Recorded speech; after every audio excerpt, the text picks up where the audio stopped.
asnjë shtet në botë, sidomos shtetet e fuqishme, nuk u japin bombona armiqve, terroristëve, vrastarëve që prekin në sigurinë e tyre kombëtare.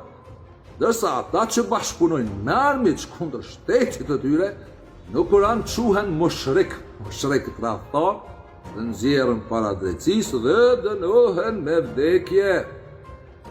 Vënia e fjalës the, kaf, fe, përmendet vetëm 6 herë në Kur'an, 6 herë, në 4 forma të ndryshme, siç po i shihni në dritarën time. Në të gjitha jetët ku përmendet kjo rrënje e fjalës do thotë të fitosh në mënyrë thelbësore njohuri, knowledge.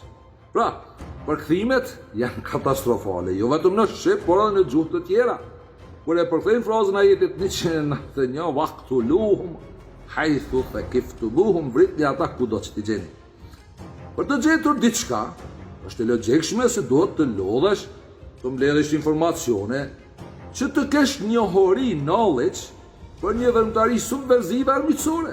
Kur dikush prek në sigurinë e dinit kushtet hudën tonë, feja e shqiptarit është shqiptaria, apo jo.